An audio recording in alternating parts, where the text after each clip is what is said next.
Yo, what is good, everybody, and welcome back to the channel.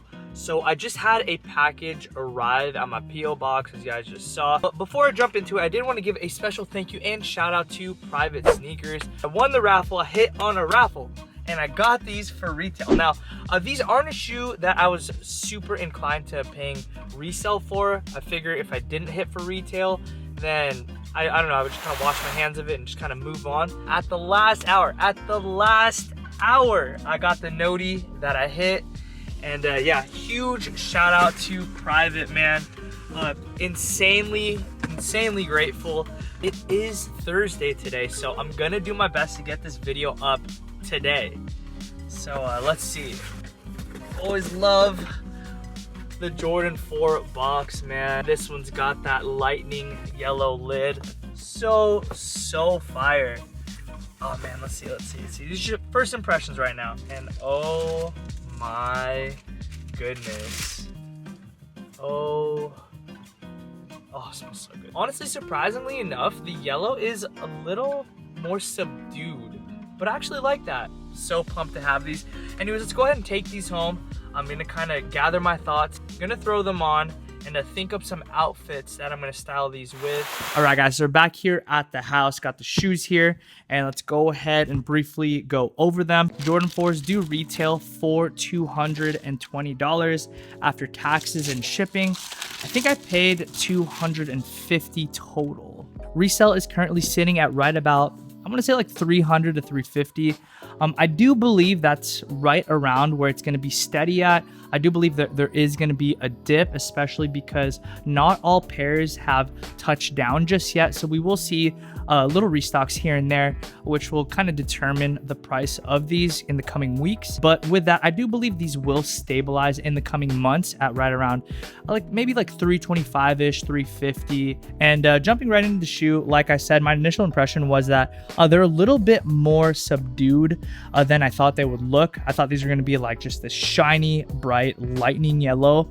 And surprisingly enough, it's kind of got almost like a matte finish. And that's actually not something I'm upset about whatsoever. I actually do prefer how they look in person much more than in the pictures. So the editing and the lighting and stuff did these shoes no service. I think that once you get these in hand, if you guys end up purchasing them, you'll probably feel the same way. They look really good. Because they're a little bit more tuned down, I think that styling them is going to be a little less intimidating because they're not quite as loud as they look like online. So very well done. All throughout, we have this really nice nubuck all throughout the shoe for the upper. Of course, similarly to other Jordan 4s, we have the webbing that goes all throughout the upper. It's black. And then we have hits of gray, which contrasts quite nicely with the yellow as well as the white on the midsoles. Anyways, just before we jump into the styling portion of today's video, I did want to talk a little bit about sizing. I feel like this is something that not only myself, but other YouTubers in addition to me kind of slack on. I feel like all of us just kind of assume everybody knows how 4s, 3s, 1s, you know, that some of the popular sneakers out there fit. Us as YouTubers need to do a better job of just assuming that for everybody, it's just their first time checking out the shoe. So with that, the Jordan 4 tends to fit true to size for most. Now, surprisingly enough, I've heard a multitude of people talk about how the shoe does fit pretty narrow. And why I say that, it's kind of interesting to hear that, is because it is a bulkier shoe. I personally have a pretty medium width foot, and so going true to size with these shoes is good. But I do hear time and time again people sizing up a half size to kind of make up for their wider foot. With that being said, I feel like for a majority of people, going true to size should have you good to go. Anyways, with that being said, as promised, let's go ahead and throw these boys on foot, see how they look styled a few different ways with a few different bottoms, and wrap up today's video. All right, so hopping right into the first outfit here, we have a vintage Laker tee. This one's actually from 2004 and is a double stitch. For the bottoms, I've got on the minimal slit sweatpants, and these are going to be on the baggier side, super relaxed throughout the thigh as well as the calves, finishing off with the slit at the bottom. I did go true to size on those with a size small, and I find that they fit perfect. I'm approximately 5'7", weigh about about 160 pounds with a waist size of a 30. I did decide to go ahead and throw on a size small everyday crew neck. This is a more true to size look. And then I'm gonna go and swap it over with a baggier hoodie to just kind of show you guys what baggy sweats and baggy hoodie. This one's actually a vintage Nike hoodie from the 90s. Super sick fit in my humble opinion. And that was that look. Let's go ahead and switch out the bottoms for a pair of shorts to give you guys a new look.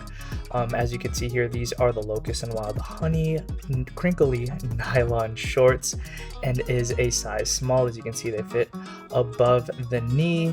And that's a combo. Please excuse that little scab there on my shin. Anyways, let's go ahead and put on a different fitting pair of pants. And these are the B118 by Minimal. These are going to be a boot cut denim with that carpenter look. I kept the hoodie on, just kind of show you guys what that looked like together. And that's how it would look like to have the denim be draped over the Lightning 4s. Super clean in my humble opinion. And you'll come to see that a lot of these bottoms are black, and I think that's how I favor to wear them. For this outfit, I just threw on this Stone Island t-shirt, and then the Represent, I think this one's made of wool flannel. This one fits really, really nicely, slightly oversized and boxy. And it's got a little hood there for contrast. Swap that one out with a Chrome Hearts t-shirt. This one is a size large. It's been washed, and I have to say, Chrome Hearts has to be one of the greatest finesses of all time. I think this shirt was like $200, dude. I don't know why I bought it, but hey, you know what? It shrank in the wash, so joke's on me. Getting my full $200 worth, we're gonna keep the Chrome Hearts tee and match that up with the Minimal everyday sweat shorts. These are going to be a brushed fleece, very, very similar fitting to that of the original Essentials. And that, of course, is before they messed it up with this new oversized fit. Anyways, I did go with a size small for those shorts. I find that it fit real nice above the knee, as you can see. I went ahead and did switch out t-shirts for the Ask Yourself t-shirt. This one is a size large for reference, and I matched that up with a pair of Levi's 501 vintage denim. Big fan of this denim. I'm so happy to have found this one, but that is the last fit. Let's go ahead and sit down and end today's video. All right, guys, so that's gonna do it for today's video. Let me know in the comment section down below, are these shoes undervalued? If you made it to the end of today's video, let me know what you guys think about where resales at, and if you think they should be higher or if they're overvalued, as they are a louder shoe. Guys, thank you so much for the continued support. I sincerely mean it when I say this every video, in that it is a huge privilege of mine to get to make content for you, and I will never ever take that for granted. If it's not too much trouble, also please turn on push notifications and like today's video. It helps a ton, and I've been hearing as of late that people are not getting email notifications that my videos are releasing. So if you guys could do that for me, I'd really appreciate it. Anyways, as I end every video here at Locust&WildHoney, I'm gonna say peace and be blessed.